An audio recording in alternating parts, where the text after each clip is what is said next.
Oratória dinâmica. Comunicação moderna. Primeira etapa. Elementos de oratória moderna.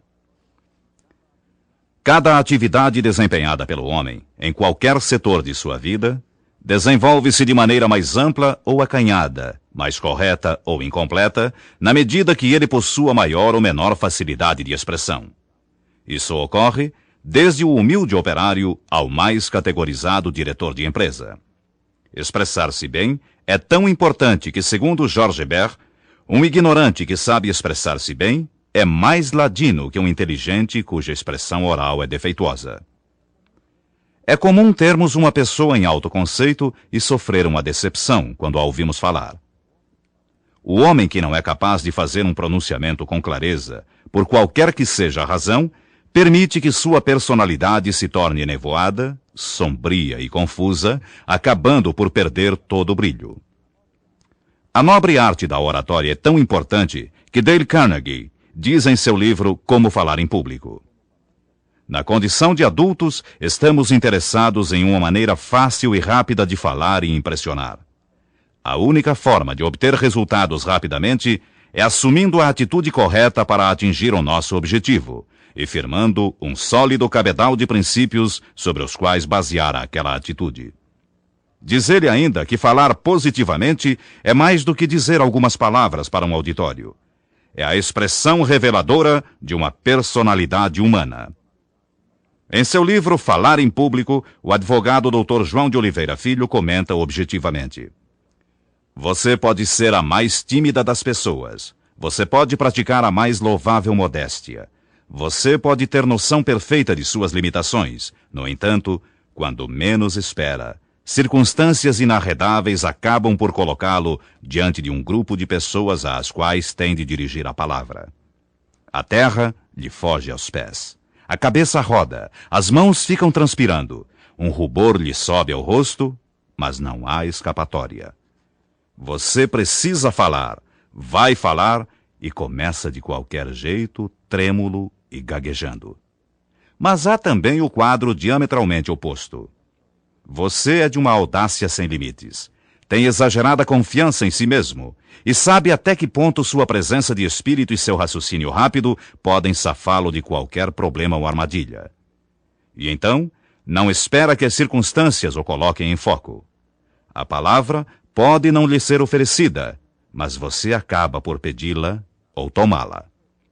Seja qual for o seu caso, você falará em público muito mais vezes do que imagina ou deseja.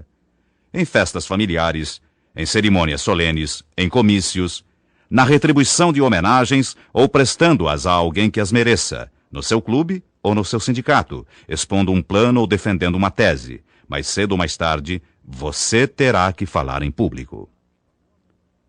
O homem moderno é mais verbal do que gráfico. Usa mais a palavra falada, que é seu cartão de identidade, a manifestação de sua personalidade. Daí, a necessidade de um rápido curso de oratória moderna, de oratória atualizada, de acordo com as exigências do mundo de hoje. Primeiro pensamos, depois falamos. A palavra é o retrato de nossa imaginação.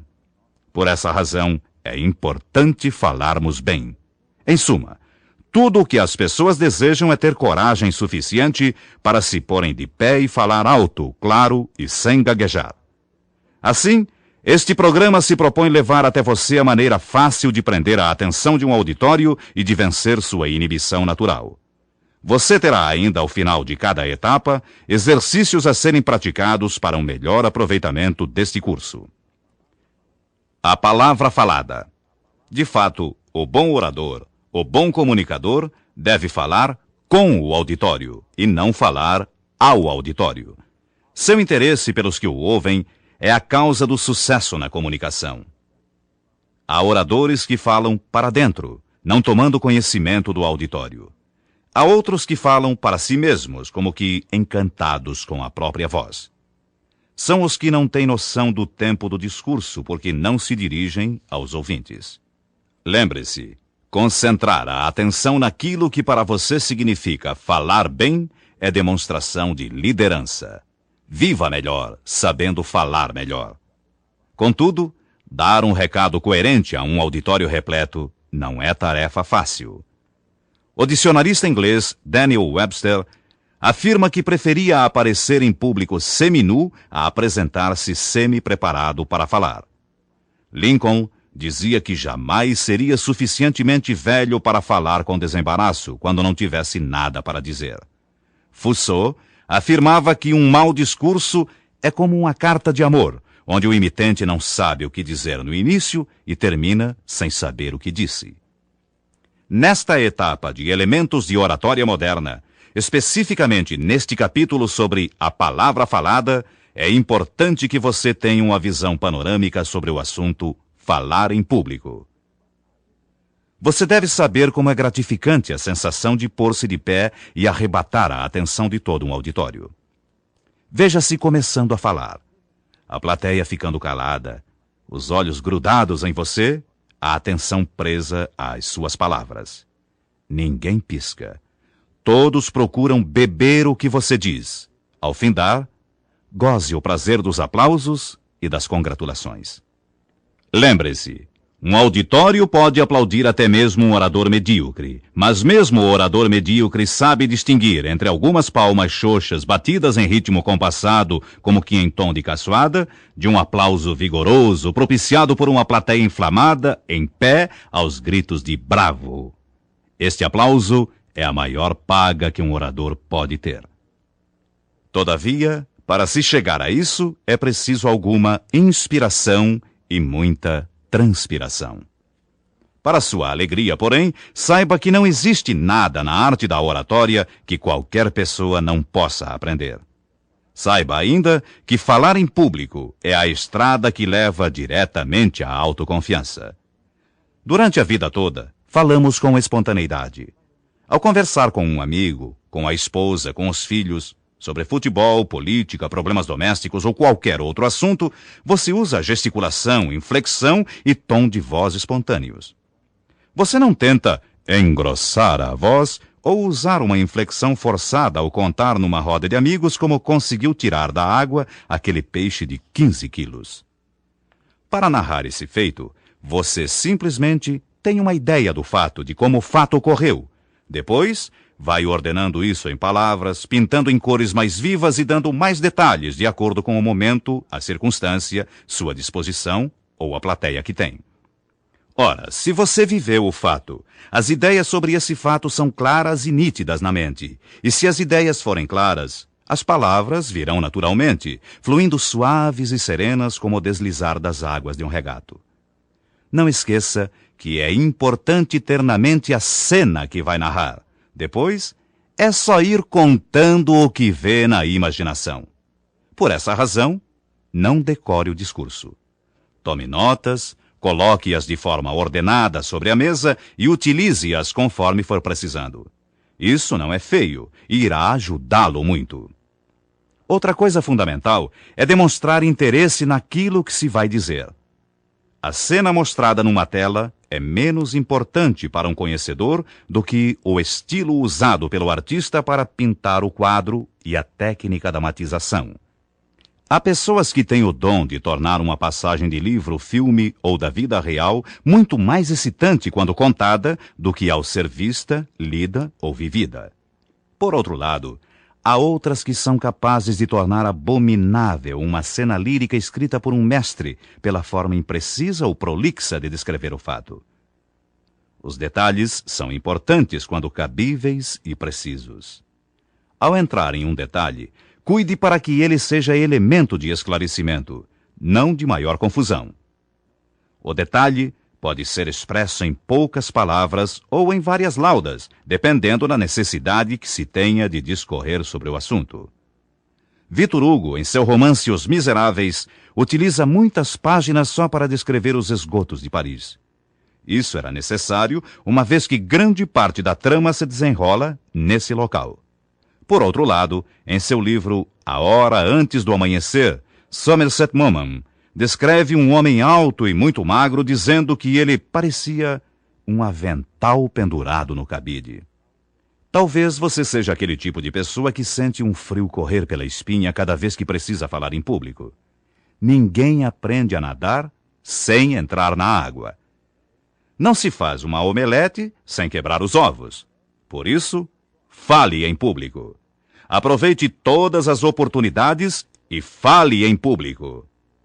Segundo Ralph Waldo Emerson, o medo derrota maior número de pessoas do que qualquer outra coisa no mundo. Que fazer então? Enfrente esse medo e vença-o. A tensão nervosa, até certo ponto, é salutar antes de se iniciar um discurso. A adrenalina jogada no sangue dará a você condições para pensar mais rápido, falar com mais fluência e expressar-se com mais ênfase do que em situações normais.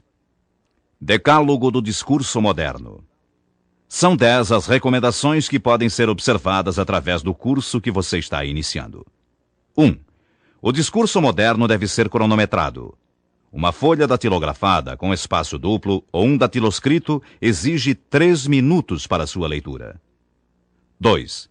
Seja breve e agradará. O discurso comprido não é cumprido, isto é, não cumpre sua finalidade de convencer ou persuadir. Já ao contrário, quando consegue dar o recado, o discurso curto é um discurso culto. 3. Prepare-se antes de falar para melhor transmitir sua mensagem. 4. Se você tiver alguma coisa para dizer, levante-se e diga com simplicidade em poucos minutos. 5. O discurso divide-se em 3 partes: exórdio ou apresentação do assunto, exposição ou desenvolvimento, peroração ou conclusão. 6. Adquira conhecimento sobre o assunto que vai falar para não importunar o auditório. 7. O improviso, discurso sem preparação prévia, não deve ir além de 5 minutos. 8. Fale corretamente, numa linguagem simples e atual. 9. Organize seu plano de discurso e narre sempre que possível um fato ligado à comunicação feita. 10. O discurso eloquente é o que se caracteriza pela simplicidade e pela verdade dos argumentos. Importância da leitura de grandes discursos. Procure desde já tomar conhecimento dos grandes discursos antológicos da eloquência universal. Convém distinguir a eloquência da retórica, de um modo simples e didático. Eloquência é a arte de convencer. Retórica é a arte de bem dizer. Orador eloquente é o que consegue convencer. O retórico apenas diz bem, muitas vezes, sem falar com o auditório. Costumamos ouvir pessoas que dizem, após uma palestra ou conferência: o orador falou bem, mas não disse nada. É preciso, pois, que o orador fale bem, isto é, diga exatamente aquilo que o auditório esperava ouvir, sentindo-se identificado com o comunicador. Vamos lembrar mais uma vez a importância do tempo do discurso. Improviso, 5 minutos. Homília ou homilia, 10 minutos. Palestra, 30 minutos. Conferência, 45 minutos. Exemplificando, para uma conferência no tempo exato de 45 minutos, serão necessárias 15 folhas datilografadas ou 15 datiloscritos. Datilografe o discurso em espaço duplo ou triplo, para ter visão ampla do texto, e em coluna para leitura dinâmica, isto é, colunas com o máximo de 6 palavras. O orador se faz no exercício diário da palavra falada, lendo em voz alta os bons artigos dos jornais, as páginas das melhores antologias, os discursos dos grandes oradores e desenvolvendo temas de fácil exposição, tais como: meu currículo atual, importância de minha atividade, uma viagem pelo Brasil ou uma viagem ao exterior, um livro em minha vida, descrição de minha cidade natal. Um bom exercício para formar o orador consiste em sortear os referidos temas num grupo de amigos.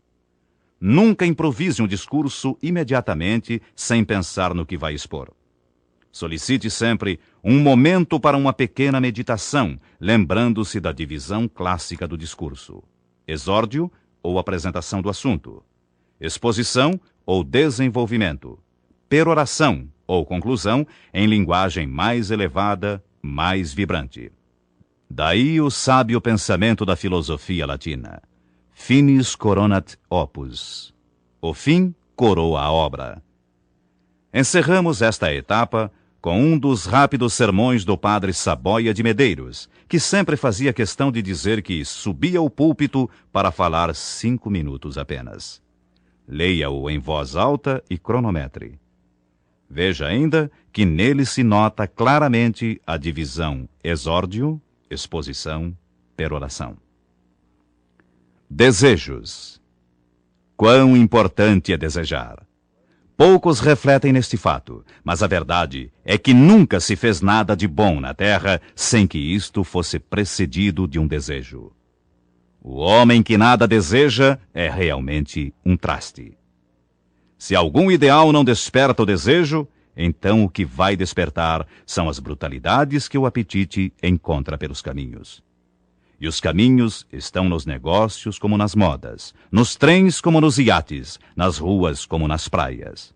Por aí vão passando milhões de criaturas. Todas desejam. Mas a diferença está naquilo que desejam. Se o desejo é reles, essas criaturas serão do mesmo estofo.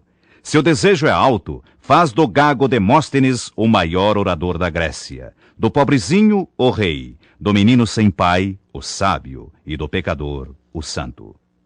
O desejo tem força de nos modificar. O desejo é tão importante que os diretores da vida espiritual nos aconselham o seguinte: se não tens coragem de desejar a perfeição, deseja este desejo. O desejo de um desejo é mola que faz subir. Examinemos os nossos desejos e saberemos se somos vis ou nobres. Aqui termina esta etapa. Para melhor aproveitamento do programa que você vem fazendo, é importante que ouça cada uma das etapas em ordem sequencial e tantas vezes quantas achar necessário para uma boa assimilação do assunto abordado.